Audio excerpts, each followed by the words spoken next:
Hello dear students, पिछले class में हम लोगों ने सीखा था n+l नियम। आप बाऊ नियम n+l नियम के आधार पर ही दिया गया था, इसको हमने अच्छी तरह से जाना था। आज की वीडियो आप सभी के लिए बहुत खास है, क्योंकि आज की इस वीडियो में हम जानेंगे कि पाउली का अपवर्जन नियम क्या है और पाउली के अपवर्जन नियम को अपवर्जन नियम क्यों कहते हैं। पाउलीज एक्सक्लूजन लॉ, तो इसको पाउली का जो एक्सक्लूजन लॉ है, उस एक्सक्लूजन लॉ को हम एक्सक्लूजन लॉ क्यों कहते हैं, तो इस बात को जानेंगे। और पाउली का अपवर्जन नियम जो बहुत सारे लोग जानते हैं, मोस्टली लोग जानते हैं, लेकिन बहुत कम लोग पाउली के अपवर्जन नियम का एक दूसरा पहलू भी होता है जिसे नहीं जानते हैं, उसकी चर्चा भी आज की इस वीडियो में हम करेंगे। दैट मीन्स आज की इस वीडियो में आपको मिलने जा रहा है untold story of Pauli's exclusion law, Pauli के एक्सक्लूजन नियम, पाउली के अपवर्जन नियम की अनसुनी कहानी। ठीक है, जिस ज़्यादा से ज़्यादा बहुत सारे लोग उसके बारे में नहीं जानते हैं, वो बात आज हम आप लोगों के लिए बताएंगे। साथ ही ये भी बताएंगे इस वीडियो में कि किसी उपकोष में अधिकतम इलेक्ट्रॉनों की संख्या किस नियम द्वारा निर्धारित की जाती है और क्यों की जाती है। तो इन सारे प्रश्नों की चर्चा, पाउली का अपवर्जन नियम 2 लाइन में ख़त्म नहीं हो जाता। हम लोग 2 लाइन में पाउली के अपवर्जन नियम को ख़त्म कर लेते हैं, लेकिन ऐसा नहीं है। पाउली के अपवर्जन नियम को लेकर के बहुत सारी बातें हैं, जिन सभी पहलुओं पर आज हम इस वीडियो में चर्चा करने जा रहे हैं। तो पहले सबसे हम जानते हैं कि पाउली का अपवर्जन नियम होता क्या है, और उसके बाद हम जानेंगे पाउली के अपवर्जन नियम को हम अपवर्जन नियम कहते क्यों हैं। तो ध्यान देंगे, पाउली का अपवर्जन नियम, पाउली का अपवर्जन नियम, अपवर्जन नियम। पाउली का अपवर्जन नियम हर कोई जानता है, लेकिन अपवर्जन नियम को अपवर्जन नियम क्यों कहते हैं, अर्थात अंग्रेजी में हम इसको बोलते हैं Pauli's exclusion law, exclusion law. तो पाउली के अपवर्जन नियम को अपवर्जन नियम, एक्सक्लूजन लॉ क्यों कहा जाता है, इसको आज की इस वीडियो में हम जानेंगे। फिलहाल के लिए आगे बढ़ते हैं। पाउली का अपवर्जन नियम क्या है। पाउली का अपवर्जन नियम ये कहता है कि किसी भी परमाणु में, कोई आपके पास परमाणु है और उस परमाणु में इलेक्ट्रॉन होंगे, सिंपल सी बात है। तो पाउली का अपवर्जन नियम ये कहता है कि किसी भी परमाणु के किन्हीं भी 2 इलेक्ट्रॉनों की चारों क्वांटम संख्याएं एक समान नहीं हो सकती। बस इतना तो जानते हैं मोस्टली लोग, लेकिन और भी इसके आगे की कहानी है, उसके बारे में भी हम लोग आज के इस वीडियो में चर्चा करेंगे। ठीक है, तो ध्यान दीजिए। तो पाउली का जो अपवर्जन नियम है वो क्या कहता है कि इस नियम के अनुसार किसी परमाणु के, किसी परमाणु में, किसी परमाणु के लिख लीजिए, किसी परमाणु के किन्हीं भी 2 इलेक्ट्रॉनों की चारों क्वांटम संख्याएं, क्वांटम नंबर्स एक समान नहीं हो सकती, एक समान नहीं हो सकती, एक समान नहीं हो सकती।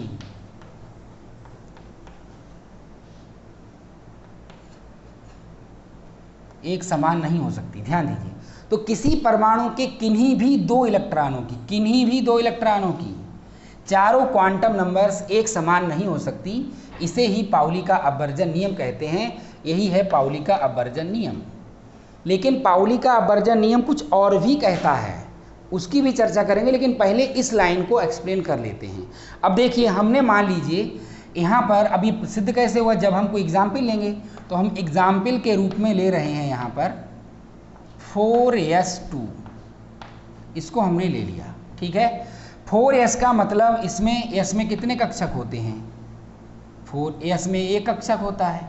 ठीक है, अब इसमें कितना इलेक्ट्रॉन है, 2 इलेक्ट्रॉन है, 2 इलेक्ट्रॉन है। अंडरस्टैंड। तो फर्स्ट इलेक्ट्रॉन की निकाल लीजिए, फर्स्ट इलेक्ट्रॉन की,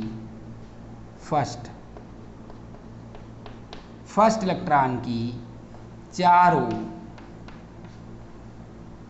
क्वांटम नंबर्स, फर्स्ट इलेक्ट्रॉन की चारों quantum numbers n, l, m और s, पहले इलेक्ट्रॉन की चारों क्वांटम संख्याएं, और इधर हम निकालेंगे सेकेंड इलेक्ट्रॉन की चारों क्वांटम नंबर्स। इसमें हमें क्या निकालना है, एन, एल, एम और एस। क्लियर है। अब जरा ध्यान दीजिए, एन का मान क्या होगा, ये पहला इलेक्ट्रॉन इसके लिए निकालना है, एन का मान क्या होगा 4 होगा। एल का मान क्या होगा, एल के मान के लिए हमने एक टेबल आप लोगों को बताई थी, ये टेबल, ये सभी ने याद कर ली होगी, अब तो याद हो भी गई होगी। 0 1 2 3 और यहाँ पर एस पी डी और एफ, ये उपकोष हैं और ये क्या है, एल के मान है। तो एल का मान एस उपकोष के लिए क्या होगा, एस उपकोष की एल का मान 0 होगा। कितना होगा, 0 होगा। एम का मान क्या होगा, एम के मान के लिए हमने कहा था कक्षक बनाइए और उस कक्षक में इलेक्ट्रॉन भरिए, और इलेक्ट्रॉन चूंकि यहाँ पर एक कक्षक है और इलेक्ट्रॉन भरेंगे, इसके ऊपर क्या लिखा जा सकता है, 0। अरे भाई ऐसे समझ लीजिए, यहाँ पर हमने एक कक्षक बनाया, ठीक है, इसमें इलेक्ट्रॉन भरा, इसके ऊपर 0 लिख दिया। क्लियर है। या फिर इसको इधर समझिए, हमने यहाँ पर इलेक्ट्रॉन भर दिए और इसके ऊपर क्या लिख दिया, 0। बताया है, क्वांटम संख्या निकालने वाली वीडियो आप लोगों के लिए बनाई गई है, पीछे वीडियो बनी हुई है, उसको देखिए। तो यहाँ पर देखिए क्वांटम संख्या स्पष्ट तौर पर सिखाई गई कैसे निकालते हैं हम। तो एक कक्षक है, कक्षक के ऊपर क्या लिखा हुआ, 0, तो एम का मान क्या होगा, 0, ठीक है। और एस का मान क्या होगा, क्लॉकवाइज, पहला इलेक्ट्रॉन कैसा है, क्लॉकवाइज, ये इलेक्ट्रॉन कैसा है, क्लॉकवाइज। अब क्लॉकवाइज है तो क्लॉकवाइज के लिए क्या आएगा, +1/2 आएगा। क्लियर है। तो क्लॉकवाइज के लिए +1/2। इसी तरह से अब यहाँ पर देखो, एन का मान कोष संख्या 4 ही है तो एन का मान 4 होगा। एल का मान उपकोष भी सेम है तो 0 होगा। एम का मान इसके लिए भी उपकोष सेम है, दूसरे इलेक्ट्रॉन के लिए भी, तो इसका मान भी क्या होगा, 0 होगा। लेकिन ये इलेक्ट्रॉन एंटी क्लॉकवाइज है, इसलिए इसका मान, एस का मान यहाँ पर क्या होगा, -1/2। क्लियर है। तो इस तरह से आप क्या देख रहे हैं कि यहाँ पर 4 क्वांटम संख्याएं सेम हैं, वो सॉरी 3 क्वांटम संख्याएं सेम हैं, एन, एल, एम, लेकिन चौथी क्वांटम संख्या जो एस है वो सेम नहीं है। चौथी क्वांटम संख्या एस सेम नहीं है, ये क्वांटम संख्या सेम नहीं है। ये 3 क्वांटम संख्याएं तो सेम है, चौथी क्वांटम संख्या फिर भी डिफरेंट है। अब आप देखो, इलेक्ट्रॉन एक ही कोष में है, एक ही उपकोष में है और एक ही कक्षक में है, फिर भी इसकी चारों क्वांटम संख्याएं एक समान नहीं है। तो यही बात पाउली ने बताई कि किसी, यानी इतनी नज़दीकी है तब क्वांटम संख्याएं चारों समान नहीं है। दोनों इलेक्ट्रॉन एक ही कोष में, एक ही उपकोष में, उसको एक ही उपकोष के एक ही कक्षक में हैं और फिर भी चारों क्वांटम संख्याएं समान नहीं हैं। अब एक इलेक्ट्रॉन चौथे कोष में हो, एक 5वें में हो, दूसरा ठीक है एक में, एक उपकोष एस में हो, एक हो पी में, एक किसी कक्षक में हो, एक दूसरा कक्षक में होगा, सिंपल सी बात है। तो फिर हमें लगता है कि ऐसी भी स्थिति उत्पन्न हो सकती है कि चारों क्वांटम संख्याएं भिन्न हों। ये वो कंडीशन यहाँ पर दिखाई जा रही है जिसमें इलेक्ट्रॉन सबसे नज़दीक है, इलेक्ट्रॉनों को इससे ज़्यादा नज़दीक नहीं लाया जा सकता है, इससे ज़्यादा आप इलेक्ट्रॉनों को नज़दीक नहीं ला सकते। ये वो कंडीशन यहाँ पर दिखाई गई है। फिर इसके बावजूद भी इसकी चारों क्वांटम संख्याएं एक समान नहीं है। तो पाउली का अपवर्जन नियम यही कहता है कि किसी परमाणु के किन्हीं भी 2 इलेक्ट्रॉनों की चारों क्वांटम नंबर्स एक समान नहीं हो सकती। इसे ही पाउली का अपवर्जन नियम कहते हैं। और यह नियम, केवल इतना ही नियम ज़्यादातर लोग जानते हैं और यहीं पर पाउली के अपवर्जन नियम को स्टॉप मार देते हैं। लेकिन वास्तव में पाउली का अपवर्जन नियम इसके आगे भी है, इसके आगे भी एक ऐसी कहानी है जो ज़्यादातर लोग नहीं जानते हैं।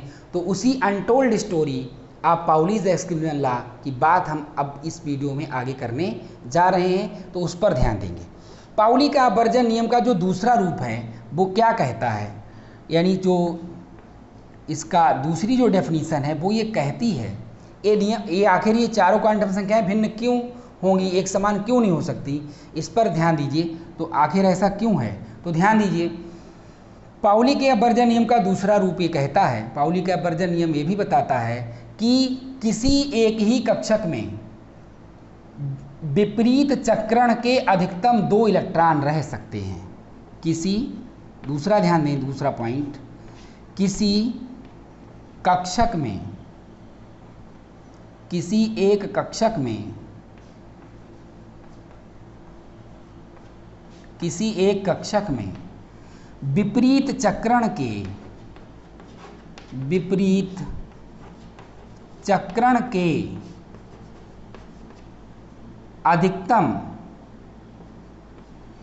अधिकतम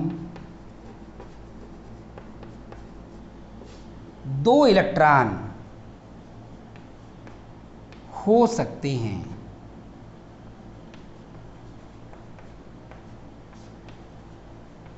तो ये वाला जो पॉइंट है, ये वाला पॉइंट मोस्टली लोग नहीं जानते, ठीक है, ना कभी इस पर ध्यान देते हैं। और रियलिटी यही है कि यहीं से निकला है ये वाला पॉइंट, इसी पॉइंट से ये वाला पॉइंट निकला है। पाउली का जो एक्सक्लूजन नियम है, एक्सक्लूजन लॉ है, अपवर्जन नियम है, वो इसी पॉइंट से निकला है। कैसे निकला है बताएंगे अभी आपके लिए। तो ये नियम क्या कहता है कि किसी एक कक्षक में विपरीत चक्रण के अधिकतम 2 इलेक्ट्रॉन हो सकते हैं। यानी ये नियम रेस्ट्रिक्ट करता है, रोकता है। अपवर्जन का अर्थ क्या है, अब आप जानेंगे कि इसको अपवर्जन नियम क्यों कहते हैं। अपवर्जन का अर्थ होता है, अपवर्जन अर्थात एक्सक्लूजन, इसका जो मीनिंग होता है वो होता है रुकावट करना, रुकावट लगाना,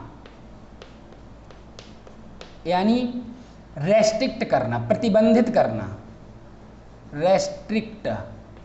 रेस्ट्रिक्शन। तो ये नियम रेस्ट्रिक्शन लगाता है। किस बात पर रेस्ट्रिक्शन लगाता है, इसी बात को बहुत ध्यान से समझेंगे। अपवर्जन अर्थात एक्सक्लूजन का अर्थ है रुकावट लगाना, रेस्ट्रिक्शन करना। किस बात पर रेस्ट्रिक्शन करता है कि एक कक्षक में विपरीत चक्रण के अधिकतम 2 ही इलेक्ट्रॉन रह सकते हैं, तीसरा इलेक्ट्रॉन पॉसिबल नहीं है। आप इसमें तीसरा इलेक्ट्रॉन नहीं भर सकते हो, आप इसमें चौथा इलेक्ट्रॉन नहीं भर सकते हो, आप इसमें 2 से ज़्यादा कुल मिलाकर इलेक्ट्रॉन नहीं भर सकते हो। 2 इलेक्ट्रॉनों से अधिक इलेक्ट्रॉनों के भरने पर ये रेस्ट्रिक्शन लगाता है नियम। और ये लाइन चिल्ला चिल्ला कर यही बात कहती है कि किसी एक कक्षक में विपरीत चक्रण के अधिकतम 2 इलेक्ट्रॉन हो सकते हैं, तीसरा इलेक्ट्रॉन नहीं हो सकता।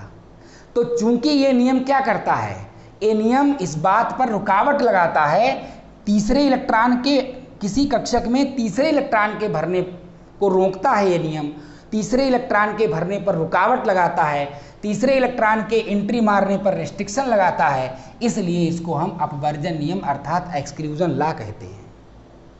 और इसी पॉइंट के आधार पर किसी उपकोष में अधिकतम इलेक्ट्रॉनों की संख्या निर्धारित की जाती है। यही पॉइंट समझना बहुत जरूरी है, ध्यान देंगे।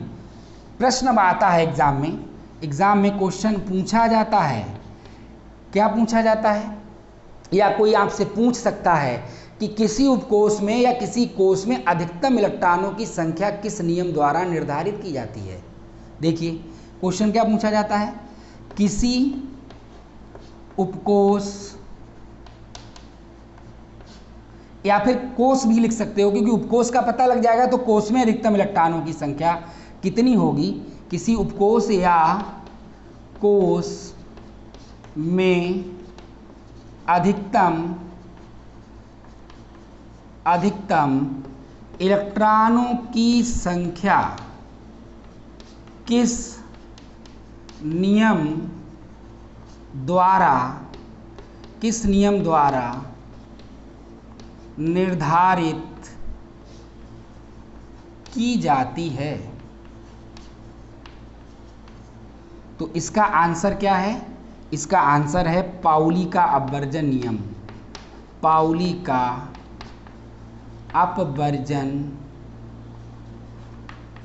नियम। तो इसका आंसर है पाउली का अपवर्जन नियम। पाउली का अपवर्जन नियम रेस्ट्रिक्ट करता है, रोकता है तीसरे इलेक्ट्रॉन की एंट्री को, तीसरे इलेक्ट्रॉन के एंटर होने को रोकता है। तीसरा इलेक्ट्रॉन इस एक कक्षक में नहीं आ सकता। और इसी आधार पर चूंकि एस उपकोष में कितने कक्षक होते हैं, एक कक्षक होता है, इसलिए मैक्सिमम नंबर ऑफ इलेक्ट्रॉन कितना हो सकता है, 2 हो सकता है। तो किसी उपकोष में अधिकतम इलेक्ट्रॉनों की संख्या कौन निर्धारित कर रहा है? कौन निर्धारित कर रहा है? पाउली का अपवर्जन नियम। पी उपकोष में कितने कक्षक होते हैं? 3 होते हैं, और 3 कक्षक हैं। एक कक्षक में विपरीत चक्रण के अधिकतम 2 इलेक्ट्रॉन हो सकते हैं, तो मैक्सिमम नंबर ऑफ इलेक्ट्रॉन कितना होगा? 6 होगा। इसी तरह से जो डी उपकोष है, डी उपकोष में कितने कक्षक हैं? 5 कक्षक हैं, तो अधिकतम इलेक्ट्रॉनों की संख्या डी में कितनी होगी? अधिकतम इलेक्ट्रॉनों की संख्या डी में कितनी होगी? 10 होगी। ठीक है। एफ उपकोष में कितने कक्षक होते हैं? 1 2 3 4 5 6 7 8 9 10 11 12 13 और 14। तो अधिकतम इलेक्ट्रॉनों की संख्या कितनी होगी? 14 होगी। तो किसी उपकोष में अधिकतम इलेक्ट्रॉनों की संख्या कितनी होगी, ये हम किससे निर्धारित करते हैं? क्योंकि ये निश्चित हो गया कि इसमें 2 ही आ सकते हैं कक्षक में, और एक कक्षक में जब 2 आ सकते हैं तो पी में कक्षक हैं 3, तो अधिकतम इलेक्ट्रॉन कितने हो गए? 6। अगर ये नियम ना बना होता, ये नियम ये रेस्ट्रिक्ट ना करता, ये रुकावट ना लगाता कि एक कक्षक में तीसरा इलेक्ट्रॉन नहीं आ सकता, ठीक है, तो फिर हम तीसरा भी भर सकते थे। तब तो इस पर बहस छिड़ जाती कि भाई 6 ही क्यों, इसमें और भी आ सकते हैं इलेक्ट्रॉन, ठीक है ना, तीसरा भर दो, चौथा भर दो एक कक्षक में। लेकिन ये नियम कहता है कि ऐसा नहीं है, किसी एक कक्षक में 2 से ज़्यादा इलेक्ट्रॉन नहीं आ सकते। और अगर इस हिसाब से डी में जब 2 से ज़्यादा एक कक्षक में आ नहीं सकते, तो इसमें कक्षक कितने हैं? 5। तो 5 कक्षक हैं, एक में आ सकते हैं अधिकतम 2, तो अधिकतम इलेक्ट्रॉनों की संख्या कितनी होगी? 10। ये बात कौन बताता है? ये बात पाउली का अपवर्जन नियम ही बताता है, और ये कोई भी नहीं पढ़ता, ज़्यादातर लोग नहीं पढ़ते हैं इस बात को। पाउली का अपवर्जन नियम बस यहीं पर ख़त्म कर लेते हैं। किसी परमाणु के किन्हीं 2 इलेक्ट्रॉनों के लिए चारों क्वांटम संख्याओं के मान एक समान नहीं हो सकते, यानी किसी परमाणु के किन्हीं 2 इलेक्ट्रॉनों की चारों क्वांटम संख्याएं एक समान नहीं हो सकती। इसे ही पाउली का अपवर्जन नियम कहते हैं। बस इतना पढ़ा, आगे बढ़ गए, बात खत्म कर दी। लेकिन ऐसा नहीं है। पाउली का अपवर्जन नियम अब निकला यहाँ से। अब यहाँ से कैसे निकला? अब देखिए, यहाँ से इसलिए यहाँ से निकला है, इस लाइन से ये लाइन निकली है, हमेशा ध्यान रखें इस बात का। एक्चुअल नियम यही है, पाउली का अपवर्जन नियम जो रियल लॉ है, रियल रूल है, वो यही है, रियल लाइन यही है, जो क्या कहती है कि किसी एक कक्षक में विपरीत चक्रण के अधिकतम 2 इलेक्ट्रॉन हो सकते हैं। किसी एक कक्षक में विपरीत चक्रण के अधिकतम 2 ही इलेक्ट्रॉन हो सकते हैं।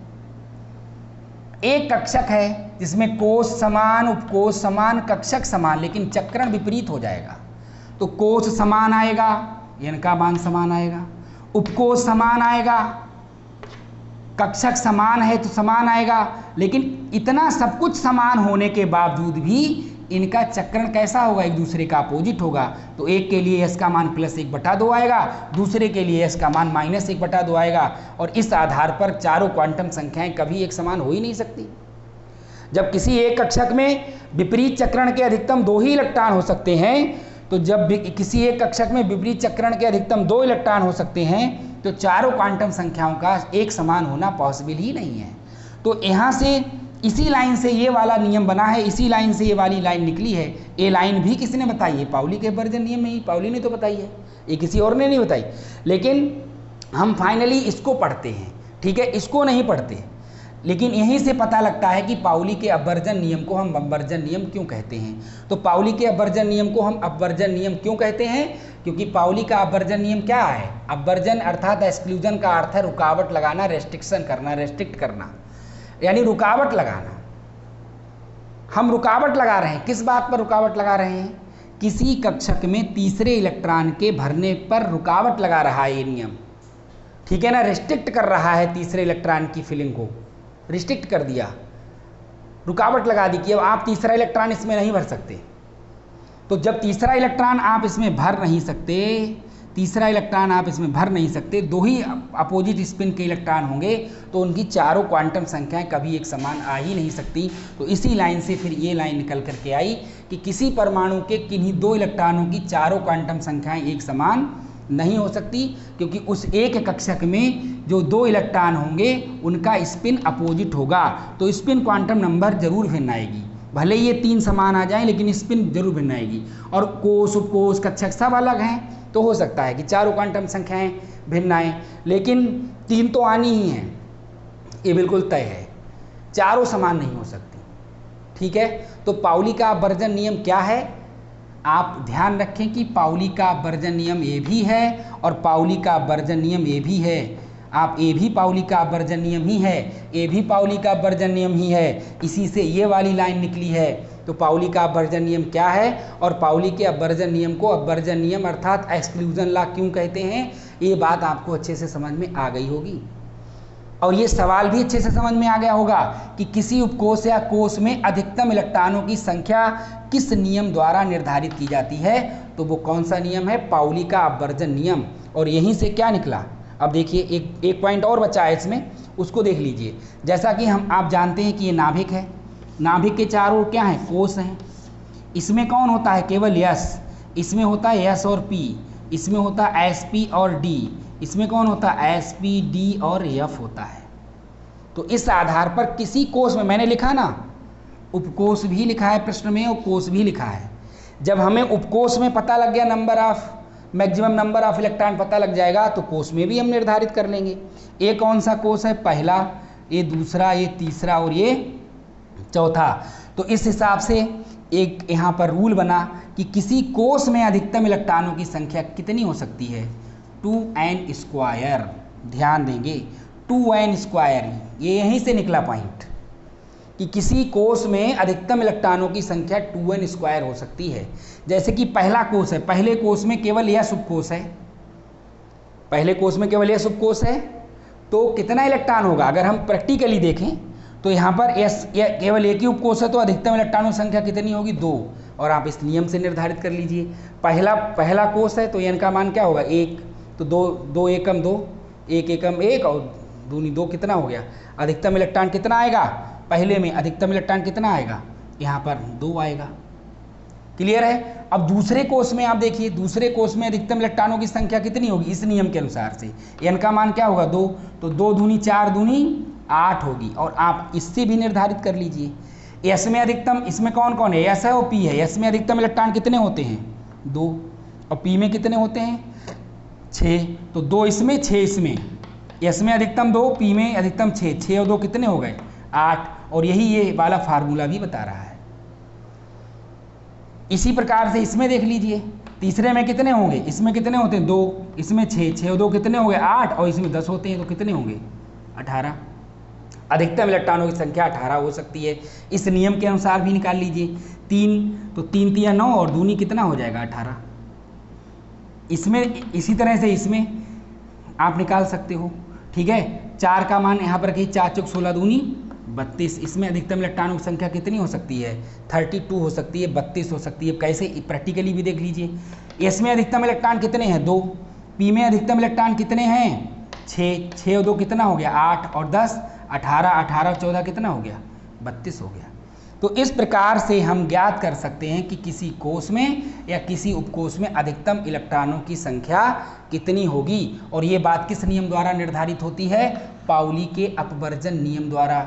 एनसीईआरटी की बुक में आप देख लीजिए, वहाँ पर दोनों नियम लिखे हुए हैं, ए भी लिखा हुआ है और ये वाला पॉइंट भी लिखा हुआ है एनसीईआरटी की बुक में।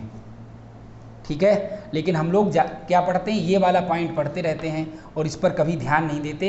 ये जान लेते हैं कि पाउली का अपवर्जन नियम क्या है, परिभाषा समझ लेते हैं, लेकिन हम ये नहीं जानते कि पाउली के अपवर्जन नियम को अपवर्जन नियम क्यों कहते हैं। ये जानना जरूरी है।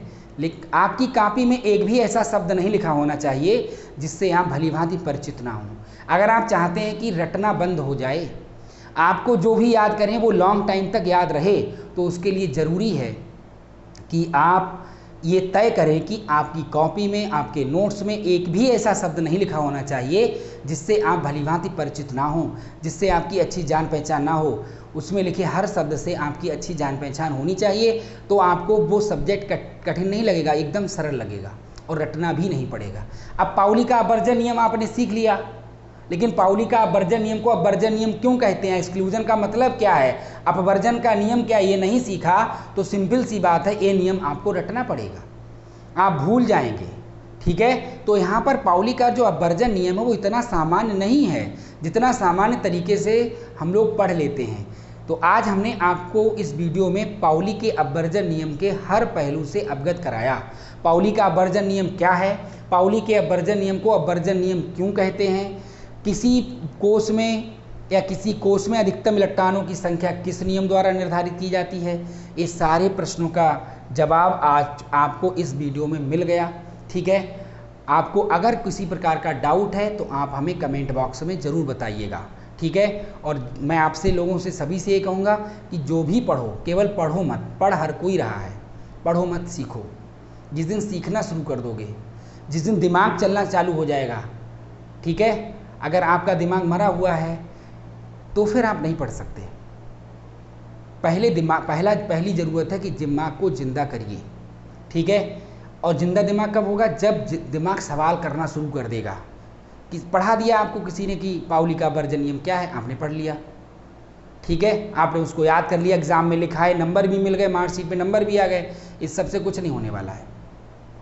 अगर बहुत आगे जाना चाहते हो, ठीक है, बहुत कुछ अचीव करना चाहते हो, तो हमेशा ध्यान रखो कि आपको क्या करना है कि आपकी कॉपी में, आपके नोट्स में एक भी ऐसा शब्द ना लिखा हो जिससे आप भली भांति परिचित ना हो।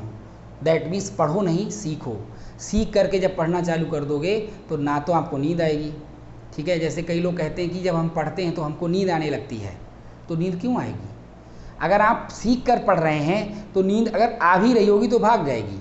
अब आप केवल पढ़ रहे हैं, लाइन निपटा रहे हैं, तब तो आपको नींद आएगी। पढ़ते समय अगर नींद आ रही, इसका मतलब समझ कर, सीख करके नहीं पढ़ा जा रहा है, केवल पढ़ा जा रहा है, उसको निपटाया जा रहा है कि आज हमने 4 पेज पढ़ लिए, तो इस तरह से पढ़ाई नहीं होती।